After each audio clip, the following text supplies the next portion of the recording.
Hi, I'm Ian Pavlik from pavliks.com. Today we're going to focus on how to protect your business from viruses and ransomware attacks. And we're going to focus specifically on email and the 7 things you need to make sure you do to protect yourself when you receive suspicious emails. So first, if it looks wrong, it probably is. So if the email looks suspicious, it's got something that's a little bit off, then it's probably something you should stay away from. Check the email address of who sent the message. Is it somebody you know? Does it look like it's from an unknown domain or account? Be careful. Too good to be true emails are common. Congratulations, you just won $10,000. Please send us your bank account information. You'd be surprised the number of people who do and get caught. And so what some organizations are doing are lowering that number and saying, congratulations, you've won $217. Please send us your information.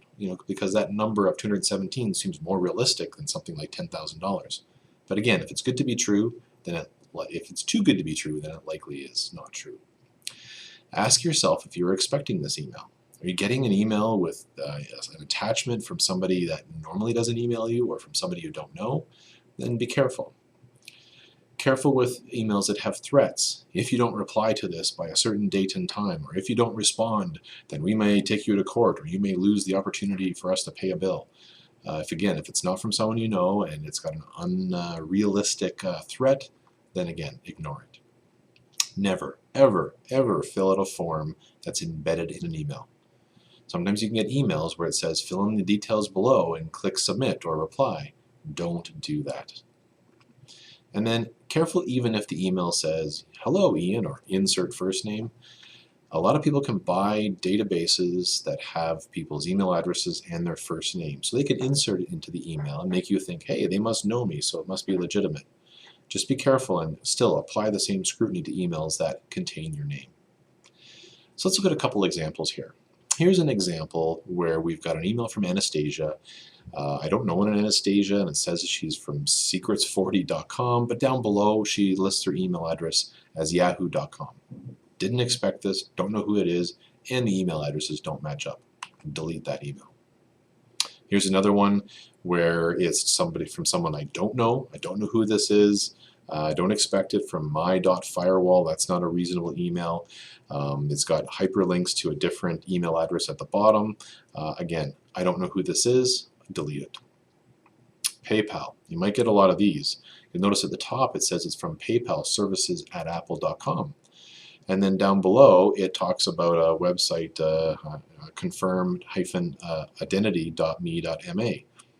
Again, nothing that I'm expecting.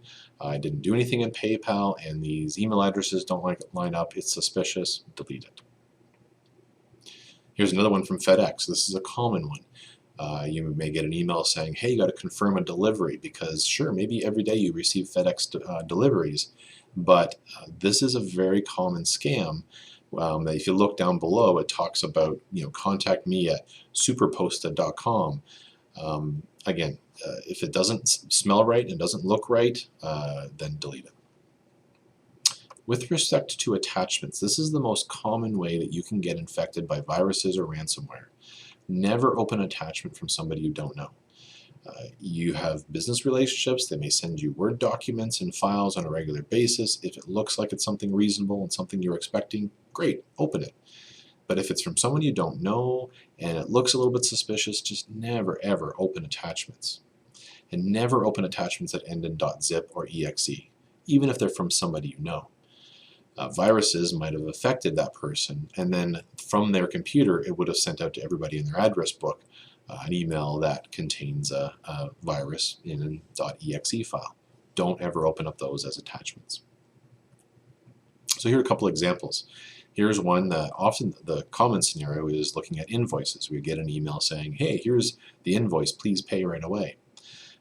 Viruses can be embedded in Word documents, so be careful. Even though it's a Word document, this is coming from Fastco and Gardner Printing. Wasn't expecting it. Don't know who Marius Gauthier is, so delete it. Another example from glinwheels.com, dear customer, and an invoice as a zip file. Never open a zip file. I'm going to delete it. Don't know who this is. Zarto.com is who it's coming from. Again, it's a zip file. They have a hello space. They meant to put in a person's name, but it's obviously a bulk email going out to a large number of people. Don't know who it is, delete it. So just to quickly recap, the 7 things you need to look out for in your email. If it looks wrong, it probably is. Be very careful, scrutinize it. Check the email address. Does it look right? Is it from somebody you know? And does it relate back to the content of the email? If it's too good to be true, then it likely is not true, so be careful for those. Ask yourself if you were expecting the email, because if you weren't, then be suspicious of it. Careful with threats. Never fill in a form that's built into an email, and even if the email starts with hello, insert first name, still apply the same scrutiny you would to any other email. You follow these steps, that along with a proper virus protection and firewall system, then you will have good protection against any sort of virus or ransomware attack that may occur. So good luck and safe emailing. Thank you.